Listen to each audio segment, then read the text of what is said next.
Noong unang panahon, hindi magkaaway ang United States at Iran. Sa katunayan, sila ay matalik na magkaibigan at magkakampi sa politika at negosyo.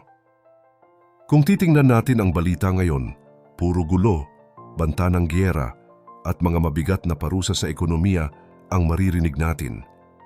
Mahirap isipin na dati silang nagtutulungan para sa kapayapaan sa Middle East. Ang Iran noon ay tinatawag pang isla ng katatagan dahil sa ganda ng takbo ng kanilang bansa sa ilalim ng pamumuno ng kanilang hari na si Shah Mohammad Reza Pahlavi. Pero sa likod ng magandang samahan na ito, may mga desisyong ginawa na nagtanim ng galit sa puso ng mga ordinaryong mamamayan. Paano nga ba ang isang matatag na pagkakaibigan ay nauwi sa isang matinding hidwaan na nagpabago sa kasaysayan ng buong mundo? Pero bago po ang lahat, baka pwedeng palike ang video na ito. Dahil napakalaking bagay na ito sa aming content creators at mangyaring mag-comment sa baba kung taga saang lugar ka para malaman namin saan umaabot ang ating mga video. Maraming salamat po. Ang lahat ng ito ay nagsimula dahil sa isang bagay na matatagpuan sa ilalim ng lupa, ang langis. Noong simula ng 1900s, nadiskubre ang napakalaking deposito ng langis sa Iran at dito nagbago ang lahat. Isang kumpanya mula sa Britain ang humawak sa industriya ng langis sa bansa. Malaki ang kinikita ng mga dayuhan habang ang mga Iranian ay parang nanonood lang sa gilid. Nakikita ng mga tao na ang yaman ng kanilang sariling lupa ay inilalabas ng bansa at napupunta sa bulsa ng mga taga-kanluran. Dahil dito, sumikat ang isang leader na nagngangalang Mohammad Mossadegh. Noong naging Prime Minister siya, ginawa niyang pag-aari ng gobyerno ng Iran ang lahat ng langis noong 1951. Gusto niyang ang mga Iranian ang makinabang sa sarili nilang yaman at hindi ang mga dayuhan. Siyempre, hindi natuwa ang Britain at ang United States sa hakbang na ito. Ang ginawa nila ay hinarang nila ang pagbenta ng langis ng Iran sa ibang bansa kaya bumagsak ang kanilang ekonomiya. Pero hindi lang doon tumigil ang Amerika.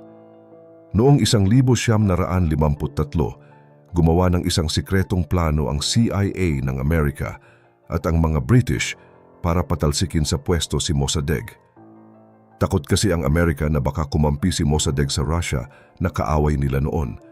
Pagkatapos nilang mapatalsik ang Prime Minister, ibinalik nila ang buong kapangyarihan sa kamay ng Shah o ang hari ng Iran.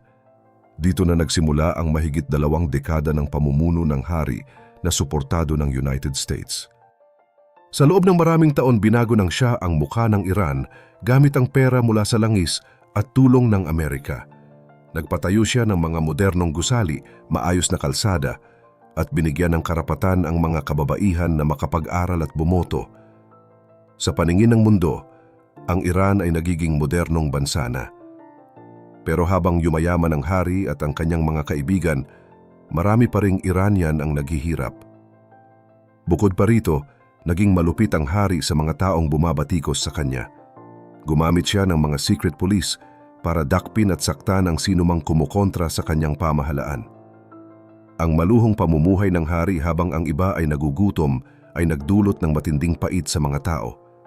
Ang galit na ito ay lalong lumalim dahil naramdaman ng mga Iranian na ang kanilang kultura at relihiyon ay unti-unti nang nawawala dahil sa impluensya ng Amerika. Para sa mga relihiyosong leader, ang mga pagbabagong ito ay banta sa kanilang mga tradisyon. Noong 1979, umabot na sa sukdulan ang lahat. Nagkaisa ang mga estudyante, manggagawa at mga leader ng relihiyon para patalsikin ang hari sa pamamagitan ng isang malaking revolusyon. Dito na pumasok sa eksena si Ayatollah Khomeini. Nang makuha nila ang kapangyarihan, ang Iran ay naging isang Islamic Republic. Ang gobyernong dating kakampi ng Amerika ay biglang naging pinakamaingay na kalaban nito. Ang bansang dating tinatawag na kaibigan ay tinuring na nilang banta sa kanilang kalayaan at paniniwala. Sa gitna ng tensyong ito, sinalakay naman ng Iraq ang Iran sa ilalim ng pamumuno ni Saddam Hussein. Tumagal ang gerang ito ng 8 taon at mahigit kalahating milyong tao ang namatay. Kahit sinabi ng Amerika na wala silang kinakampihan, palihim silang tumulong sa Iraq sa pamamagitan ng pera at armas. Mas lalong uminit ang sitwasyon noong 1988 nang aksidenteng mapabagsak ng Amerika ang isang eroplano ng Iran na puno ng mga sibilyan dahil akala nila ay fighter jet ito. Dahil sa mga pangyayaring ito, ang galit ng Iran sa Amerika at sa kaalyado nitong Israel ay mas lalong lumalim. Naniniwala ang Iran na kailangan nilang palawakin ang kanilang impluwensya sa labas ng kanilang bansa para hindi sa sarili nilang lupa mangyari ang giyera. Dito nabuo ang tinatawag nilang Axis of Resistance, kung saan sinusuportahan nila ang mga grupo tulad ng Hamas at Hezbollah. Nagpatuloy ang gulo dahil sa takot ng mundo na baka gumagawa ang Iran ng nuclear weapons, kahit sinasabi nila na para lang ito sa kapayapaan. Nagkaroon ng kasunduan noong 2015 para limitahan ang kanilang nuclear program kapalit ng pag-alis ng mga parusa, pero nasira rin ito noong panahon ni President Trump. Mas lalong lumala ang sitwasyon nang mapatay si General Qasem Soleimani sa isang drone strike ng Amerika noong 2020. At nito lang October 2023, sumiklab muli ang malaking giyera sa Gaza matapos ang pag-atake ng Hamas sa Israel. Nitong June 2025 lang, lumabas ang ulat na nilabag na naman daw ng Iran ang kanilang mga obligasyon tungkol sa nuclear weapons. Ang laking gulo, di ba? Parang sa social media lang din, kapag nasira ang tiwala at pumasok na ang mga maling impormasyon, mahirap na itong ayusin at madalas ay nauuwi sa mas malaking labanan. Kaya naman mahalaga na alam natin ang pinagmumulan ng kwento bago tayo magbigay ng panig. Sa tingin nyo, may pag-asa pa kayang magkaayos ang mga bansang ito? O sadyang huli na ang lahat para sa kapayapaan? Kung sa Pilipinas ay bilyon-bilyon ang nawawala dahil sa korupsyon, sa bansang Iran naman ay humantong na sa digmaan at matinding krisis ang tensyon sa pagitan nila at ng Israel pati na ng Estados Unidos. Noong Hunyo ng taong 2025, idineklara ng mga tagapantay ng United Nations na nilabag ng Iran ang kanilang pangako tungkol sa paggawa ng mga nuklear na armas. Bagamat pilit na itinatanggi ng Iran na gumagawa sila ng ganitong uri ng sandata, nauwi pa rin ito sa isang 12 araw na digmaan matapos silang paulit-ulit na atakihin ng Israel. Ang mas malala pa rito, direktang nakialam ang Amerika at binomba ang mga pasilidad ng Iran para tuluyang sirain ang kanilang kakayahan sa nuklear. Dahil sa mga pangyayaring ito, muling ibinalik ng United Nations ang mga mabibigat na parusa o sanctions sa Iran noong Setyembre 2025. Ang resulta ay isang malagim na krisis sa kanilang ekonomiya kung saan ang presyo ng pagkain ay tumaas ng 70% sa isang iglap lang. Ang kanilang pera ay biglang nawalan ng halaga, kaya ang mga pangunahing pangangailangan gaya ng mantika, trigo, at gamot ay naging napakamahal at hindi na mabili ng mga tao. Nagdulot ito ng malalaking protesta sa Tehran na kumalat sa buong bansa.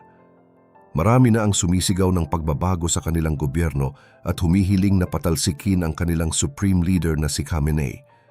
Sa gitna ng gulo, libo-libo na ang naiulat na pinatay ng kanilang rehimen para lamang mapatigil ang mga rallyista. Nagpahayag naman ng suporta si US President Donald Trump sa mga nagpoprotesta at nagbabala na hindi maganda ang kahihinatnan ng gobyerno ng Iran kung itutuloy nila ang pagpatay sa sarili nilang mga mamamayan.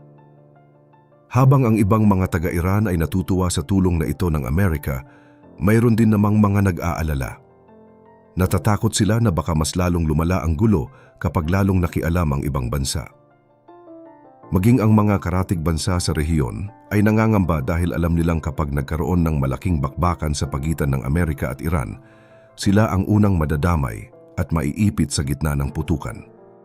Ang mga kwentong ito mula sa korupsyon sa ating bansa hanggang sa digmaan at krisis sa ibang dako ay nagpapakita na ang maling pamamalakad ay laging may mabigat na kapalit para sa mga mamamayan.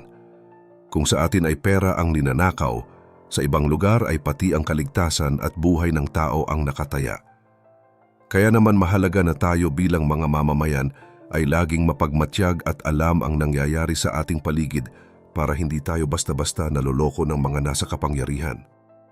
Sa tingin niyo ba ay mas malala ang epekto ng korupsyon sa ating bansa kaysa sa mga krisis na nararanasan sa ibang panig ng mundo? O pareho lang itong nagpapahirap sa atin sa magkakaibang paraan? Naniniwala ba kayo na ang pakikialam ng malalaking bansa ay makakatulong para matigil ang ganitong mga problema o lalo lang itong magpapalubha sa sitwasyon? I-comment nyo ang inyong mga pananaw at huwag kalimutang mag-like at subscribe para lagi kayong updated sa mga ganitong mahahalagang usapin.